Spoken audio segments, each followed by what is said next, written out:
And today we're going to talk about a lawsuit that was filed by a mother of a hip hop artist. And this massive lawsuit, which I hope and believe is millions of dollars, basically says that Sony Music is responsible for this artist overdosing while he was on the job. I'm going to talk to you guys about this lawsuit, and I think everybody needs to know about it. So get comfortable, buckle up your seatbelt. We're going to get started on the Black Financial Channel right now.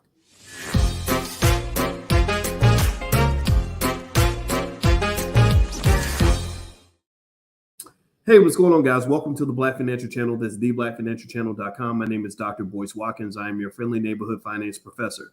On the Black Financial Channel, we talk about Black wealth and Black economics every single day, sometimes as much as 10 times a day. And the condition is that we are Black first. Black first means we put our community at the top of our priority list. Black first means we care about our kids. Black first means we care about our community. Black first means that we protect Black wealth and we build Black wealth by any means necessary. If you agree with this mission and this makes sense to you, then put a B1 in the chat, put a hashtag B1. Also, let me know what city you guys are coming from. And I want to tell you guys about this really interesting story that was just brought to me by a friend of mine. And it has to do with a rapper who overdosed on drugs, unfortunately. He died from a drug overdose, and his mother has sued the record label to get damages, which I just give me a yes or no if you agree, if you think that this is about damn time. I don't know. I was super happy to hear about this lawsuit. I think Sony needs to just get it, and you know, because I don't know about you, but I think that this mass promotion of drug addiction, drug use, drug selling, drug consumption, drug culture in the music, it's terrible, man. It's messing up so many of our kids, and your brain isn't even fully developed when you're 17. So this idea of getting addicted to drugs at 17 is just absolute nonsense. Now, if you could join me real quick, and let's thank the sponsor of today's podcast. I'm going to share my screen real quick. This company called Pathways United is offering support if you're interested in applying for funding for the Department of Energy and the National Science Foundation. You can go to pathwaysunited.org. That's pathwaysunited.org. And they can help you in a lot of different areas in terms of getting grants. From the Department of Energy. There's billions of dollars worth of grants out there. Agricultural decarbonization, community-driven agricultural decarbonization, transportation decarbonization, industrial decarbonization, decarbonization of biomanufacturing, cybersecurity, energy security, emergency response, fossil energy, etc. And so if you go to pathwaysunited.org, you can take a look and see if they can actually help you out. So there's big money out there, and I'll put the URL on the screen for those of you that might have missed it. So anyway, so give me a yes or no if you agree with this lawsuit. You know, this mother sued Sony Music because she said, look, you know, my 17-year-old son was in your custody, if you will. He was, you know, I gave him I gave you responsibility for my son, and now he's dead. And it was because he was caught up in the culture. And this is why you got to be careful about letting people define your culture. But the culture led him to think that it was cool and it was okay to get hooked on drugs. I'm going to read some of this to you. This is in the New York Post. So according to the New York Post, the mother of up-and-coming rapper from North Carolina has filed a wrongful death suit against Sony Music, claiming that the company allowed her son to die of a drug overdose just 4 days after his 17th birthday, according to court papers. Tobias Johnson, who went by the stage name Saucepax TB, it's spelled Sauxepax TB. So I'm going to say Saucepack maybe, was found unresponsive in Houston in a Texas hotel suite November 6, 2020 by his manager, who was sharing the room with him. According to the Manhattan Supreme Court lawsuit, mom Kenyatta Hardy, who is suing Sony Music Entertainment and other record labels. Sorry, I guess it's called, the label's called Record Labels LLC or something, and No Stress Entertainment LLC, claims she had voiced concerns about her son's well-being after seeing photos of him on social media using drugs and appearing high, her filing from Friday states. Hardy even suggested her son, who went viral earlier this year on TikTok with his song Ballin', took a break, and she suggested that he take a break and spend some time at home, and asked the label if he needed any help. So apparently this mother was concerned by what she saw with her son, and she was letting them know, allegedly, according to this lawsuit, she was basically saying, he's getting on social media, he's acting out. This is worrying me. And the thing about it that makes me sad is, how many of you, give me a yes or no, give me a yes or no, how many of you feel like you've seen this rapper or this imagery in the music 10,000 times? He's holding a stack of money as a cell phone. How many of you feel like you've just seen this song played out 10 million times? His hit song was called Ballin'. Sorry, that's Nick Cannon and Akon. That don't know where we did the podcast on them earlier. And I mean, how many of you feel like you've just kind of seen this? Like, you see it over and over and over again. And they promote this. They promote this as your culture. They make you think that this is how black men are supposed to act. And it's kind of ridiculous. It's sad. It's embarrassing. And you keep wondering, like, is this ever going to really come to an end? Or is this always the pants sagging, holding up the stack of money and everything else? Like, here's the thing, right? There's a documentary that a brother named Speech did, and he uses the N word, and it's the N word factory. So y'all can fill in the blank. I'm gonna try not to say that word on YouTube. And in this documentary, he makes the good point that this thug culture is manufactured. It's made in America. They manufacture it the same way you make a car at a Tesla plant. They manufacture it the same way you make a can of Campbell soup. They manufacture it the same way you make 10 million sweatshirts.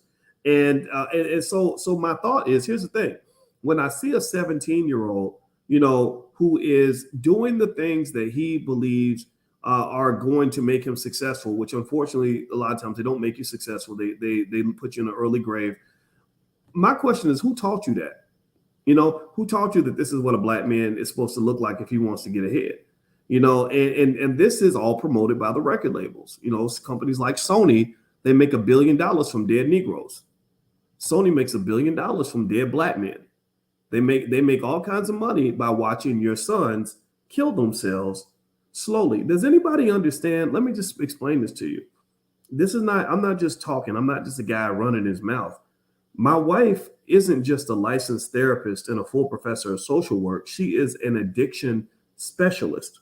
Do you hear me when I tell you that she is an expert on addiction and also an expert on the conscious and subconscious mind? So one of the things that my wife and I talk about all the time is, you don't understand the damage that's happening to your black men when they get them hooked on drugs at an early age. I mean, it's bad enough when you getting high and drunk and you're 35, 40 years old. But when you start at 17, your brain has not yet fully developed. Do you understand? Do you understand the depth of damage to your men and to your community when you get a 17-year-old kid addicted to opioids before his brain is even fully developed? What kind of husband and father is he going to most likely be? Remember, this is a man whose actions are going to impact other men. His actions are going to impact his children. His actions are going to impact his grandchildren. If you think about this, when my grandparents had Thanksgiving, there was grandma and papa, and they were surrounded by 40 people, all of whom would not exist if grandma and papa had not got together and started making babies back in the 1950s. You understand? So what a man does with his life has an impact on dozens and dozens and dozens of people. Give me a yes in the chat if you understand this. This is where families come from. These are the birds and the bees of community building. So when you take a black man and he's 17 years old, he's got his whole life in front of him. He could be anything. He could be anything from a rocket scientist to president of the United States to a high-powered attorney to a medical doctor. Instead, they turn him into a guy that wants to get high and drunk every day, that ain't got no that hates women before he even gets to know them, that wants to make as many babies as possible and not take care of them, who wants to ruin himself financially, give himself a pack of STDs, and then go brag about it on Instagram over the fact that he slept with 5,000 women. And then we cheer that on. We hit the like button when he tells us about baby mama number 9. And you don't understand the chain reaction in terms of what this is creating in your community. I'm not putting down this kid because he's a baby. He's a baby. And I definitely wouldn't speak ill on someone who has passed. So it's not about him.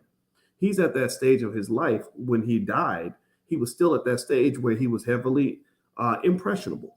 If you had introduced that kid, pay attention now. A lot of rappers are brilliant people. I know a lot of rappers. They're not dumb. Rappers are very, very smart, most of them. So you're taking the vast majority of black male young geniuses and you're making them into thugs. You're making them into dope addicts. You're making them into to gangsters and hardcore killers when they could have been anything. They could have been doctors, lawyers, carpenters, leaders. They could have been the next Malcolm X, but who would want to do that when it's more lit to be, getting high on Molly's and Percocets at the club, finding baby mama number 12? This is all created by the music industry. So the music industry owes black people about $1 trillion in reparations for all the losses, stolen productivity that you've taken from the black community by destroying so many millions and millions of young black men. Every time a black man goes down, that's some black woman's husband that she'll never have. She now no longer is not going to have a husband because the man that God meant for her to marry was derailed by the thug culture, this BS culture that they promote in the music. They put it on every radio station. They put it on every TV station. They put it out there like a damn cancer. It's worse than COVID. And we embrace this stuff and act like it's okay when you don't understand why your community's falling apart.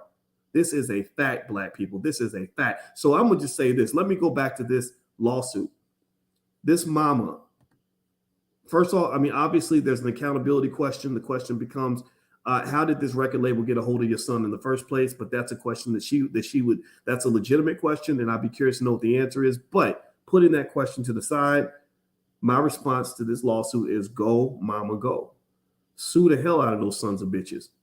Remember, there are child labor laws in the entertainment industry. For some reason, they don't apply to music. But I talked to a friend of mine whose daughter is an actress. And one of the things she sent me when I told her about this story, but she sent me all these regulations that the film industry has to apply or has to follow in order to put your child in a movie. Did y'all know this? Did y'all know that in the entertainment industry, there are supposed to be laws when your child is underage? This boy was 17 when he died. When your child is underage, they have a responsibility to keep your child safe.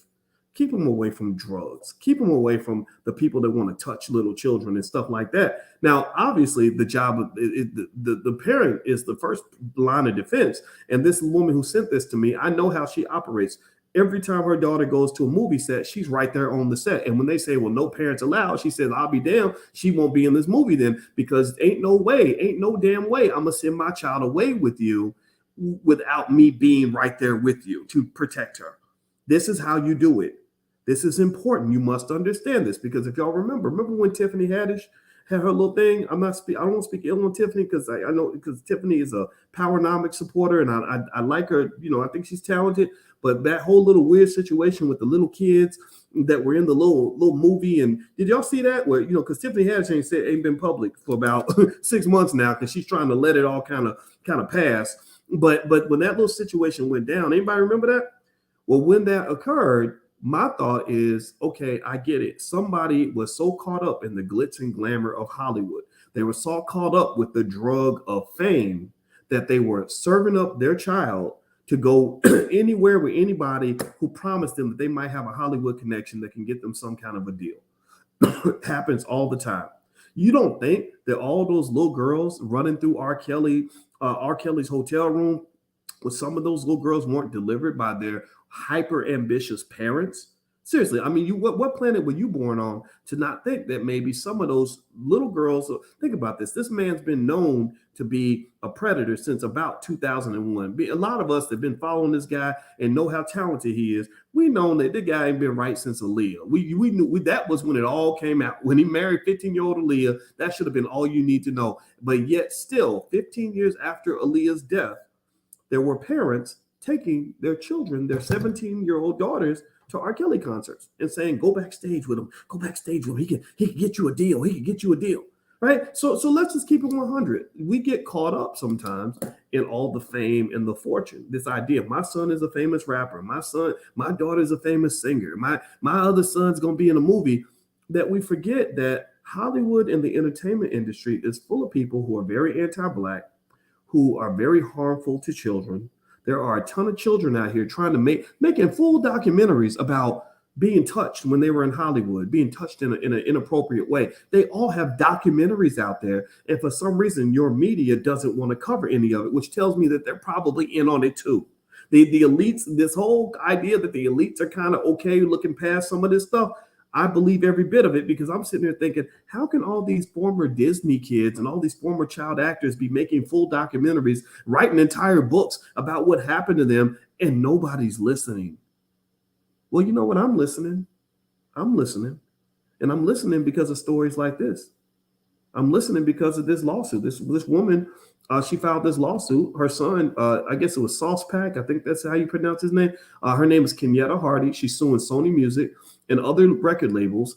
It says and other labels, records label LLC. I don't know what that means. No Stress Entertainment LLC. She claimed that she had voiced concerns about her son's well-being after seeing photos of him on social media using drugs and appearing high.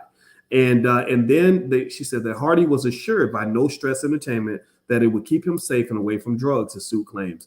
Photos posted the night before his death show that the record labels had, quote, taken Tobias out to celebrate his 17th birthday. So they took him out to celebrate his birthday. The pictures show him under the influence of illicit drugs later found during his autopsy, the court papers say, including screenshots of social media photos. The young rapper went on a 2-day drug binge that ended with his death from an overdose of opioids and other prescription drugs. His manager at No Stress Entertainment was asleep in the same suite at the time. For 2 days, the labels gave Tobias access to illicit drugs, watched him consume those illicit drugs, and then watched those illicit drugs kill him. This is according to the lawsuit. So, I'm going to tell you this. I'll tell you a little story. I knew, in RIP to Tobias. I mean, he looks like a kid that could have done anything. I mean, if you're a talented rapper, in many cases, that means that you have some type of intelligence.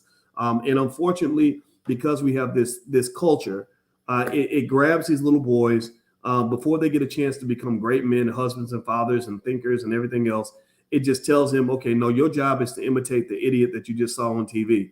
And what is unfortunate is that sometimes we get so caught up in fame and fortune and girls and Instagram follows that you don't realize that hip hop is a dangerous sport. Hip hop is a very dangerous industry to go into. Hip hop is so dangerous that you need hazard pay to go into that field. I wouldn't go into hip hop unless even if somebody's paying me $10 million a year, I wouldn't do it, because it ain't good. It ain't right for your spirit. It ain't fun to go to every concert knowing somebody's trying to kill you. It ain't fun trying to go through life knowing that the feds are watching every move you make. It ain't fun going around in situations where you're constantly being thrown into spaces with drug abuse and people taking your money and crazy, chaotic culture where a rapper is dying every single week. Who the hell would want a job like that? How many of you would give me a yes or no? How many of you would want a job where you literally could die every week and your colleagues are dying on a regular basis? How many of you would want a job where people are trying to rob you and kill you and take all your money and all this other stuff? There's nothing good about being a rapper 99 times out of 100.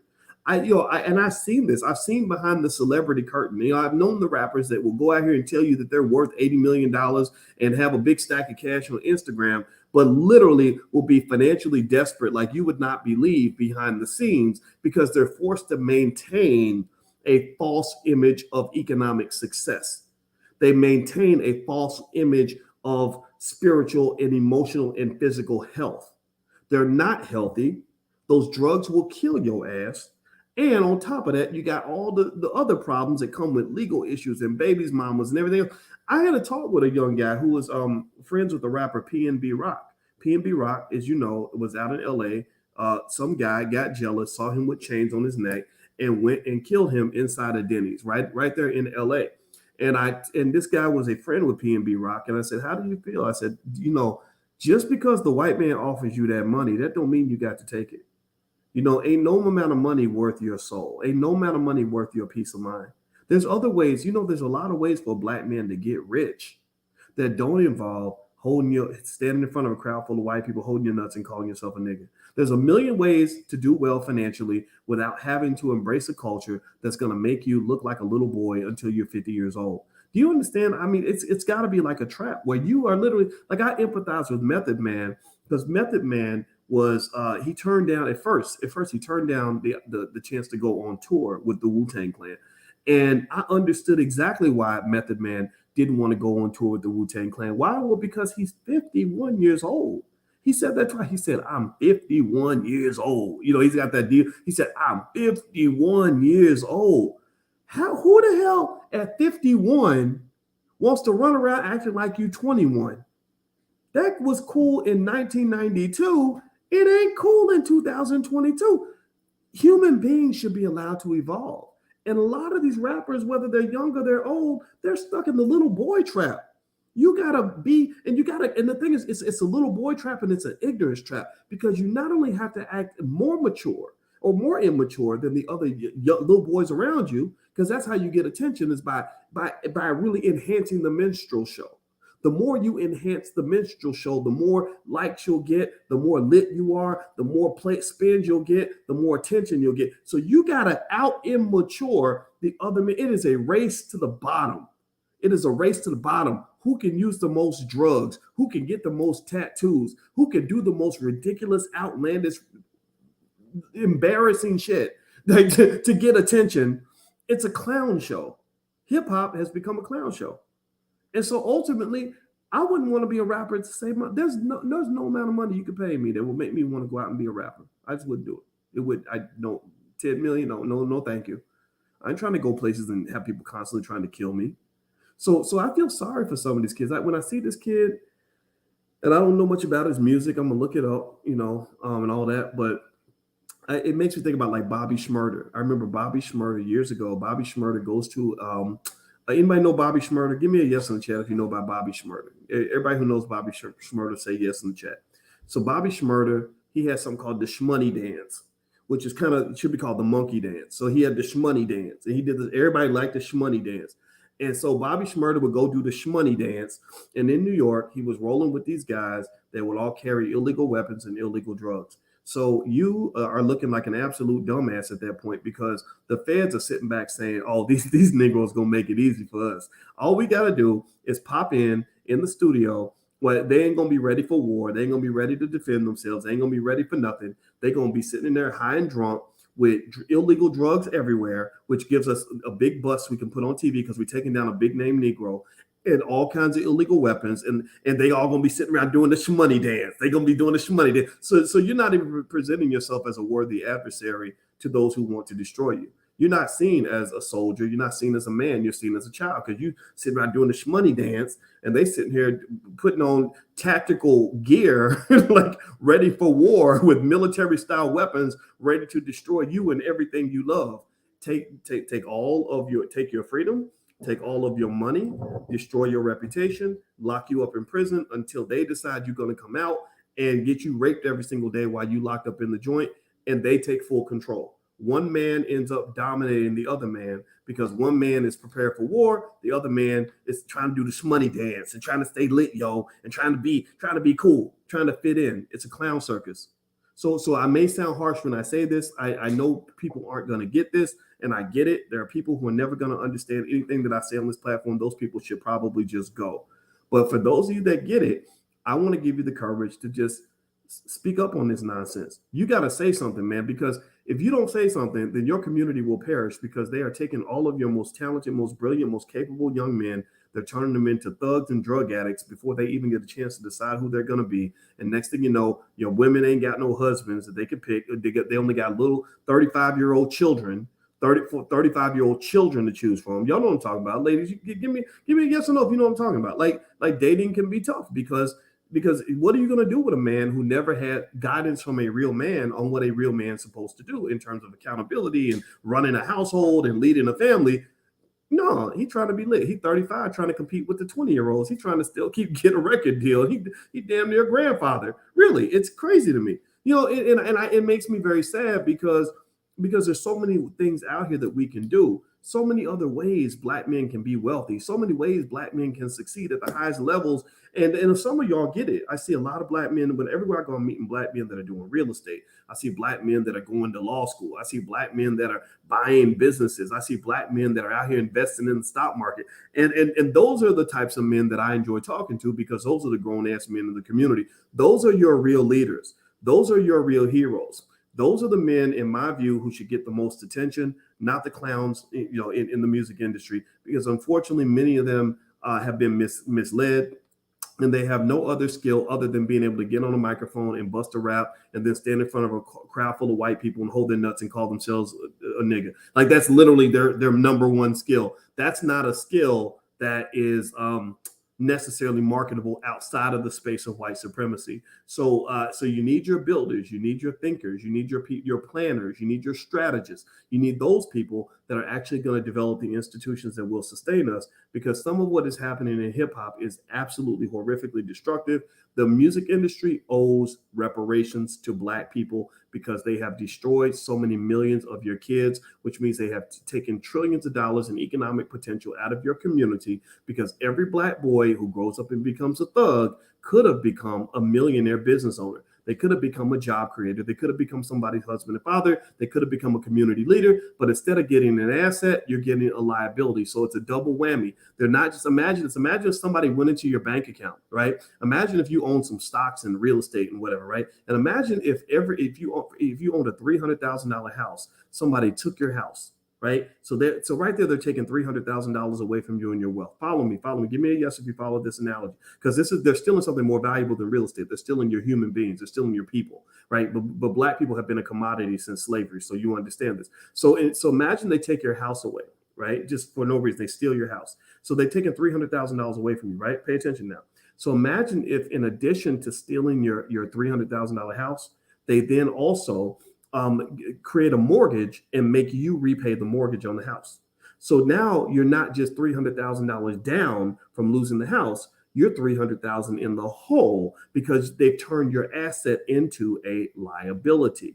So it's a double whammy. So that's what they've done with your human beings. They've taken your Black men who could have become the next Malcolm X, your Black men who could have become the next Barack Obama, your Black men who could have become the next billionaire Robert Smith, your Black men who could have become the next Boyce Watkins, your Black men who could have become the next anything that you respect and admire in the community. That's what they could have become. Believe me, if I was training 10 million Black men every day, you would have at least 2 million Boyce Watkinses running around here. Imagine what our community would look like if you had 2 million Black boys that think like me. That's my goal. My goal is to be fruitful and multiply. I ain't trying to go out here and make a bunch of babies, but I am trying to go out here and create some intellectual children that are going to actually take some of these ideas and carry them to the next level, right? So here's the thing. All these Black men that could have done anything, that could have been assets to their family, like this young man in the lawsuit who died, he could have been an asset to his mother. Instead of making it so they're not just taking away your asset, they're turning these men into liabilities. So they're snatching the gun away from you and they're pointing it right at your face. So these men, when they come back and they're hooked on drugs and they're out here poisoning the community by spreading a toxic message, they're out here infecting the women with all kinds of diseases because they've not been trained on sexual responsibility. They're creating nothing but trauma, and chaos. And that becomes your problem. So when they're lit, when they're out, when they're a commodity that can be exported to the world, and somebody can make a lot of money. White and Jewish record labels can basically take your child and market them to the world and say, look at this Black man stand on stage and call himself the N-word, right? And when they're making money, they want every part of him. They want to own every piece of him when he's an asset. But when he becomes a liability, right? When the drug addiction catches up with him, when all the baby mama-itis catches up, when he's no longer lit anymore, when he's now ignorant, when he's now, got a bunch of problems that you can't get rid of, then they hand him back to you.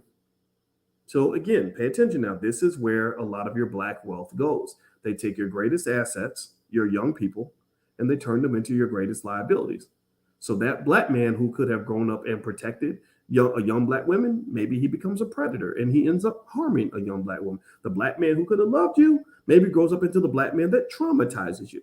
The Black man who would have embraced some kids and raised them to be great people, he becomes the man that you have to be afraid of because he might harm the children, right? The list goes on and on and on. It goes on and on and on.